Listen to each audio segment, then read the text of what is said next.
ముందు పెట్టారు. దీన్ని ప్రజలు నమ్మారా? ఆయనతో పాటు నడిచే వాళ్ళు నమ్మారా?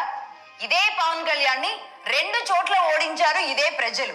నిజానికి ఆంధ్ర ప్రజలు సిగ్గుతో తలదించుకోవాలి. 0 బడ్జెట్ పాలిటిక్స్ చేస్తాను, నిజాయితీగా పాలన చేస్తాను అని చెప్పినా సరే మరి పవన్ కళ్యాణ్ మాట విననందుకు ఇదే ఆంధ్ర ప్రజలు సిగ్గుతో తలదించుకోవాలి. ఏ ప్రాంతాల్లో ఆయన్ని ఓడించారో వాళ్ళు తలదించుకోవాలా లేదా ఇది ఆలోచించుకోవాలి. ఇది నెంబర్ 1. ఇక నెంబర్ 2 ఏంటంటే ఈ 2 రోజుల నుంచి అంటే విజయ్ గెలిచినప్పటి నుంచి కూడా ఇంకొంతమంది ఇదే సోషల్ మీడియాలో విచ్చలవిడి వీడియోలు చేస్తూ విజయ్తో అలాగే పవన్ కళ్యాణ్ గారితో కంపేర్ చేస్తూ మాట్లాడుతున్న వీళ్ళందరికీ అర్థం కావాల్సింది వీళ్ళు ఏం చెబుతున్నారు, సింహం సింగిల్ గా వస్తుంది అని చెబుతూ ఉన్నారు కదా. మరి ఆ సింహం సింగిల్ గా వచ్చిన సింహం డబ్బులు పంచకుండా వచ్చిందా? ఇదే సింహం డబ్బులు చూసారు కదండి. కమ్మవారి సంక్రాంతి లక్ష్మి గారు గుర్తున్నారా మీకు? ఫోటో పెడతాను నేను ఇక్కడ. ఆ లక్ష్మి గారు కొన్ని వ్యాఖ్యలు అయితే చేశారు జగన్మోహన్ రెడ్డి గారి గురించి, అలాగే ఆంధ్ర ప్రజల గురించి. పవన్ కళ్యాణ్ గారు 2 చోట్ల ఓడిపోయారు చూశారు, ఆ పట్టణాలు ఏవైతే ఉన్నాయో అక్కడ ప్రజల గురించి. వాళ్ళందరికీ అసలు సిగ్గుందా? తల దించుకోవాలి మీరు.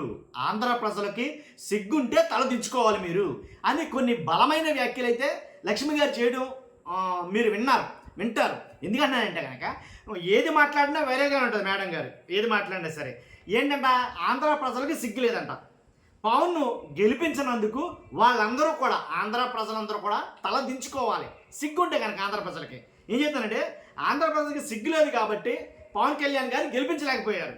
కాబట్టి పవన్ మాట విననందుకు, పవన్ కళ్యాణ్ గారి మాట వినకపోయినా సరే వాళ్ళు తలదించుకోవాలి, వాళ్ళు సిగ్గులేదంతే. ఇంకా 2 ఆప్షన్ లేదు ఇంకా మేడం గారు మాట్లాడే మాటల్లో. కాబట్టి విశాఖపట్నం అలాగే గాజువాక అలాగే భీమవరం నుంచి అనుకుంటా పోటీ చేసిన 2 చోట్ల ఓడిపోయాడు కదా పవన్ గారు. ఓడించినందుకు, ఆయన్ని గెలిపించుకోలేనందుకు ఆంధ్ర ప్రజలు సిగ్గుపడాలి. సింహం అన్నారేంటి? జగన్మోహన్ రెడ్డి గారిని సింహం సింగిల్గా వస్తుంది అని అంటున్నారేంటి? సింహం డబ్బులు ఇవ్వకుండానే సీఎం అయిపోయిందా? సింహం రాజకీయం ఎలా చేస్తుందో మీకు తెలియదా? ఎలా కొన్ని వ్యాఖ్యలు అయితే చేశారండి ఆవిడ చేసిన వ్యాఖ్యలు ఆవిడ నోటంటా వింటేనే అందంగా ఉంటాయి. కాబట్టి ఏంటో నేను వినిపిస్తాను, ఒక్కసారి మీరు విందురు. కానీ వినే ముందు నాదో రిక్వెస్ట్ ఉందండి. రాష్ట్ర ప్రజలందరికీ ఈ వీడియో చేరాలి. మీ బాధ్యతగా మీరు లైక్ చేయండి. కొత్తగా మన ఛానల్ చూస్తే పక్కాగా సబ్స్క్రైబ్ చేయండి. మీ అమూల్యమైన అభిప్రాయాన్ని కామెంట్ రూపంలో తెలియజేయండి. కమ్మవారి సంక్రాంతి ఎవరైతే లక్ష్మి గారు ఉన్నారో, కమ్మవారి సంక్రాంతి అని ఎందుకంటే మీకు తొందరగా గుర్తొస్తుందని. సంక్రాంతి పండగ ఒక కమ్మవారు మాత్రమే జరుపుకునే పండగ. కమ్మవారు మాత్రమే సంక్రాంతి పండగ చేసుకోవాలి, వాళ్ళ వల్లే అదంతా భలే మాట్లాడారు ఇంతకుముందు. అది బీభత్సంగా వైరల్ అయింది. అప్పటి నుంచే కమ్మవారి సంక్రాంతి లక్ష్మి గారు అని పిలవడం మొదలెట్టారు. ఒకసారి విందామా?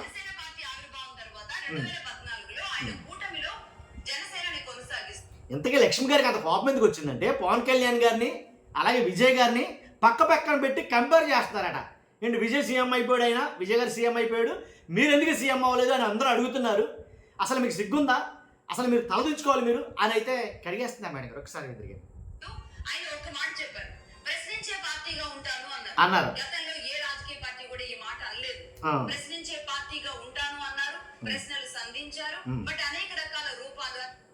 ప్రశ్నలు సంధించారు అప్పట్లోనేమో, ఇప్పుడైతే ప్రశ్నలే సంధించట్లేదమ్మా. ప్రశ్నించడం అనేదే మానేశారు పవన్ కళ్యాణ్ గారు. పైపెచ్చు ఎవరైనా ఆ పార్టీలో, జనసేన పార్టీలో ఎవరైనా ప్రశ్నిస్తే కనుక పక్కగా పంపిస్తున్నారు. దాంట్లో ఎలాంటి డౌట్ లేదు. ప్రశ్నించడం అనేది ఎప్పుడో తెల్లారిపోయిందని అడిగితే కనుక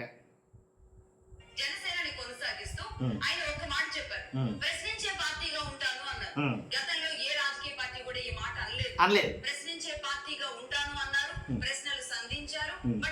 ఇప్పుడు పాపం 2019లో మళ్ళీ ఆయన ఎన్నికల్లోకి దిగారు. ఇది కూడా గతంలో ఏ పార్టీ చెప్పనట్టుగా ఏంటది? ఒక విషయాన్ని ఆయన చెప్పారు. ఏంటి విషయం? అదేంటి? 0 బడ్జెట్ పాలిటిక్స్ అని చెప్పారు. ఓకే, 0 బడ్జెట్ పాలిటిక్స్ చేయడానికి నేను సిద్ధంగా ఉన్నాను. ఆర్థికంగా తనకి ఆ సహకారం, ఆ సత్తువ లేదు కాబట్టి. పాపం ఆర్థికంగా ఆ సహకారం, ఆ సత్తువ పవన్ కళ్యాణ్ గారికి లేదు కాబట్టి, మరలా ఒకసారి ఆర్థికంగా పవన్ కళ్యాణ్ గారికి ఆ సహకారం, ఆ సత్తువ లేదు కాబట్టి 0 పాలిటిక్స్ బడ్జెట్ చేస్తానన్నారంట. డబ్బులు కూడా గెలవడం. ఒకసారి విందామా? పాలిటిక్స్ అని చెప్పారు. 0 బడ్జెట్ పాలిటిక్స్ చేయడానికి నేను సిద్ధంగా ఉన్నాను. ఆర్థికంగా తనకి ఆ సహకారం ఆ సత్తువ లేదు కాబట్టి నిజాయితీగా పనిచేస్తాను, జీరో బడ్జెట్ పాలిటిక్స్ చేద్దాం అనేది ప్రజల ముందు పెట్టారు. ఒకవేళ ఆర్థికంగా సహకారం ఉంటే, ఆర్థికంగా అంత స్తోమత ఉంటే, ఆర్థికంగా నేను పర్వాలేదు పరిపుష్టిగా ఉన్నానంటే జీరో పాలిటిక్స్ బడ్జెట్ చేయరా? జీరో బడ్జెట్ పాలిటిక్స్ చేయరా? అర్థమైందా? మరి మీరు మాట్లాడే మాట అలాగే ఉంటుందండి. ఒకసారి మేడం గారు మళ్ళీ ఉందామా? నేను వీడియో పెట్టడానికి ట్రై చేస్తాను. చెప్పినట్టుగా ఇక్కడ కూడా ఒక విషయాన్ని ఆయన చెప్పారు. ఏం చెప్పారు? అదేంటి? జీరో బడ్జెట్ పాలిటిక్స్ అని చెప్పారు. జీరో బడ్జెట్ పాలిటిక్స్ చేయడానికి నేను సిద్ధంగా ఉన్నాను. ఆర్థికంగా తనకి ఆ సహకారం ఆ సత్తువ లేదు కాబట్టి నిజాయితీగా పనిచేస్తాను, జీరో బడ్జెట్ పాలిటిక్స్ చేద్దాం అనేది ప్రజల ముందు పెట్టారు. దీని ప్రజలు నమ్మారా? ఆయనతో పాటు నడిచే వాళ్ళు నమ్మారా? ఇదే పవన్ కళ్యాణ్ ని 2 చోట్ల ఓడించారు ఇదే ప్రజలు. నిజానికి ఆంధ్ర ప్రజలు సిగ్గుతో తలదించుకోవాలి. ఎలా దించుకోవాలి? ఆంధ్ర ప్రజలు సిగ్గుతో తలదించుకోవాలంట. ఎందుకని? పవన్ కళ్యాణ్ గారిని ఓడించారు కాబట్టి. ఇదే పవన్ కళ్యాణ్ ని 2 చోట్ల ఓడించారు ఇదే ప్రజలు. నిజానికి ఆంధ్ర ప్రజలు సిగ్గుతో తలదించుకోవాలి. జీరో బడ్జెట్ పాలిటిక్స్ చేస్తాను, నిజాయితీగా పాలన చేస్తాను అని చెప్పినా సరే మరి పవన్ కళ్యాణ్ మాట విననందుకు ఇదే ఆంధ్ర ప్రజలు ఇప్పుడు మొన్న గెలిచినప్పుడు కూడా జీరో పాలిటిక్స్ బడ్జెట్ అలాగే చేశారా? అదే పాలిటిక్స్ చేశారా? జీరో బడ్జెట్ పాలిటిక్సే చేశారా? మొన్న గెలిచినప్పుడు ఆంధ్ర ప్రజలు సిగ్గుతో తలదించుకోవాలి. దించుకుంటారులేమ్మా. జీరో బడ్జెట్ పాలిటిక్స్ చేస్తాను, నిజాయితీగా పాలన చేస్తాను అని చెప్పినా సరే మరి పవన్ కళ్యాణ్ మాట విననందుకు ఇదే ఆంధ్ర ప్రజలు సిగ్గుతో తలదించుకోవాలి. పవన్ కళ్యాణ్ గారి మాట విన్నందుకు మీరంతా, నేను కాదు ఎక్సెప్ట్ మీరంతా కూడా తలదించుకోవాలి సిగ్గుతోటి. ఆంధ్ర ప్రజలందరూ కూడా ఏ ప్రాంతాల్లో ఆయన ఓడించారో వాళ్ళు తలదించుకోవాలా లేదా? ఇక్కడ మళ్ళీ ఇది ఒకటి, ఏ ప్రాంతాల్లో పవన్ కళ్యాణ్ గారు ఓడించారు, గాజువాక కావచ్చు, భీమవరం కావచ్చు, ఎక్కడైతే ఓడించారో ఆ ప్రాంత ప్రజలు మరి ముఖ్యంగా కొంచెం ఎక్కువగా సిగ్గుతో తలదించుకోవాలి. ఇది ఆలోచించుకోవాలి. ఇది నెంబర్ 1. ఇక సిగ్గుతో తలదించుకోవాలి. ఆంధ్ర ప్రజలు సిగ్గుతో తలదించుకోవాలి. దించుకోవడం జీరో బడ్జెట్ పాలిటిక్స్ చేస్తాను, నిజాయితీగా పాలన చేస్తాను అని చెప్పినా సరే మరి పవన్ కళ్యాణ్ మాట విననందుకు ఇదే ఆంధ్ర ప్రజలు సిగ్గుతో తలదించుకోవాలి. ఏ ప్రాంతాల్లో ఆయన ఓడించారో వాళ్ళు తలదించుకోవాలా లేదా? వాళ్ళు కూడా ఇది ఆలోచించుకోవాలి. ఓకే, ఇది నెంబర్ 1. ఆలోచించుకోవాలి. నెంబర్ 2 ఏంటంటే ఈ 2 రోజుల నుంచి అంటే విజయ్ గెలిచినప్పటి నుంచి కూడా ఇంకొంతమంది ఇదే సోషల్ మీడియాలో విచ్చలవిడి వీడియోలు చేస్తూ విజయ్ తో అలాగే పవన్ కళ్యాణ్ గారితో కంపేర్ చేస్తూ మాట్లాడుతున్న వీళ్ళందరికీ అర్థం కావాల్సింది వీళ్ళు ఏం చెబుతున్నారు? సింహం సింగిల్ గా వస్తుంది అని చెబుతూ ఉన్నారు కదా. ఇప్పుడు విజయ్ గారికి పవన్ కళ్యాణ్ గారికి కంపేర్ చేస్తూ అని చెప్పి మళ్ళీ జగన్ గారి దగ్గరికి వెళ్ళిపోయారండి. మరి ఆ సింహం సింగిల్ గా వచ్చిన సింహం డబ్బులు పంచకుండా వచ్చిందా? 2024 ఎన్నికల్లో డబ్బులు పంచకుండానే ప్రభుత్వం ఏర్పడిందా? డబ్బులు పంచకుండానే ముఖ్యమంత్రులు అయ్యారా, ఉప ముఖ్యమంత్రులు అయ్యారా 2024 ఎన్నికల్లో? ఇదే సింహం డబ్బులు పంచకుండా రాజకీయం చేసిందా? ఈ సింహం డబ్బులు పంచకుండా సీఎం అయ్యిందా? ఆ విషయాన్ని కూడా చెప్పగలగాలి. అలా కాకుండా సింహం సింగిల్ గా ఇంకెన్నిసార్లు సింగిల్ గా అని మభ్య పెడతారు. ఇదే సింహం ఏ రాజకీయ పార్టీ కాళ్ళు పట్టుకుంది, ఏ రాజకీయ పార్టీ జగన్ గారు ఫోటో పక్కన పెట్టి మేడం గారు మాట్లాడుతున్న మాటలేవి ఏంటి? ఈ సింహం ఢిల్లీ వెళ్ళి రాత్రులు ఎవరెవరి కాళ్ళ మీద పడ్డాయో అని మాట్లాడుతున్నారు. వెనకుండి నడిపించేలాగా చేసింది. ముఖ్యంగా ఏ సింహం అయితే ఏ పార్టీ నుంచి బయటకు వచ్చిందో ఆ పార్టీ మొత్తాన్ని ఆంధ్రప్రదేశ్ లో ఎలా బొందబెట్టింది. ఎలాంటి ఉద్దండ రాజకీయ కాంగ్రెస్ పిండాలు అందరూ కూడా మేము రాజకీయ సన్యాసం తీసుకున్నామని దూరంగా ఉన్నట్టు కనబడతారు. రాజకీయ సన్యాసం కాంగ్రెస్ పార్టీకి తీసుకున్నారు కానీ అక్కడ సింహానికి రాజకీయ సన్యాసం తీసుకోలేదు. ఏ కాంగ్రెస్ పార్టీలో ఉండి వీళ్ళంతా పదవులు అనుభవించారో, ఏ ఉన్నత స్థానాలన్నింటినీ చూసొచ్చారో వాళ్ళందరూ వాళ్ళ అవసరాల కోసం అదే పార్టీని, తల్లి లాంటి పార్టీని బొందలో పెట్టి సింహానికి సపోర్ట్ చేశారా లేదా? సింహం సింగిల్ అని ఎలా అంటారు? సింగిల్ కాదా? ఒక పవన్ కళ్యాణ్ గారిని విమర్శించడానికి సింహం సింగిల్ అని చూయించుకుంటూ లేదంటే విజయ్ ని ఎగ్జాంపుల్ గా చూయించుకుంటూ మాట్లాడుతున్న వాళ్ళందరికీ అర్థం కావాల్సిన అవసరం ఉంది. తప్పు కదండి. అలాగే ఢిల్లీ దగ్గర వెళ్ళి రాత్రులు ఢిల్లీ పెద్దల కాళ్ళ మీద పడే సంఘటనలు ఎన్ని తెలీదు? ఎవరు చూశారు?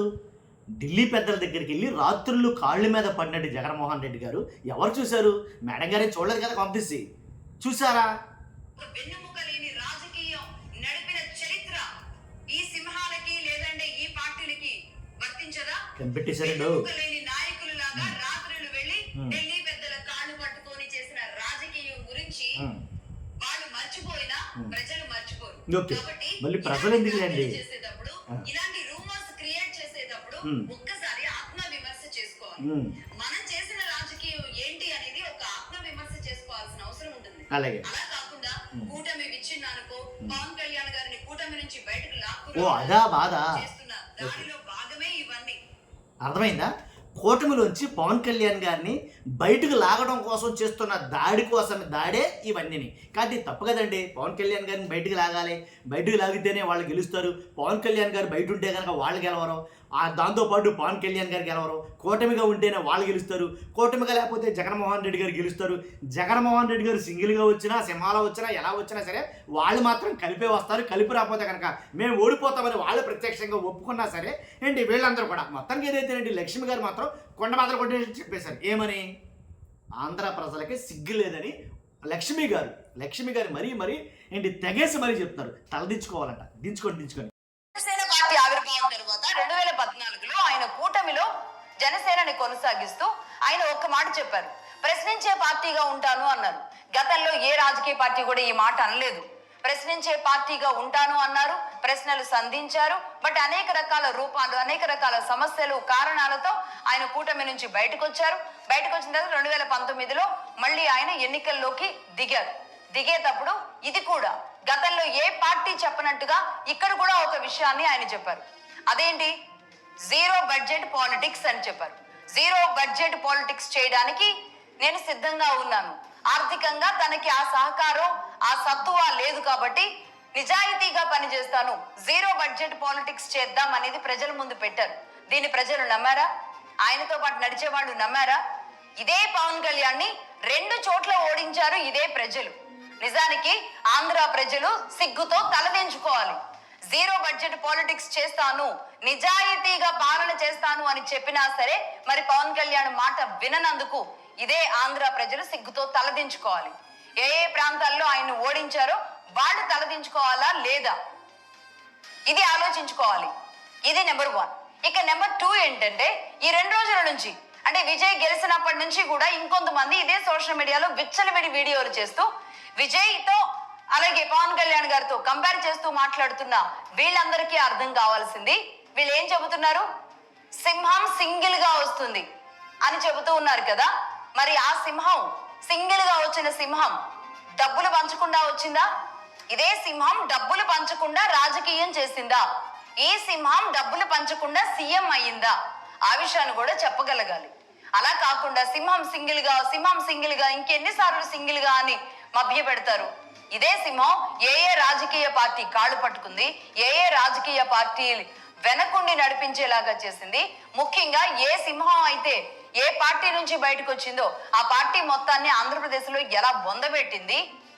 ఎలాంటి ఉద్దండ రాజకీయ కాంగ్రెస్ పిండాలు అందరూ కూడా మేము రాజకీయ సన్యాసం తీసుకున్నామని దూరంగా ఉన్నట్టు కనబడతారు.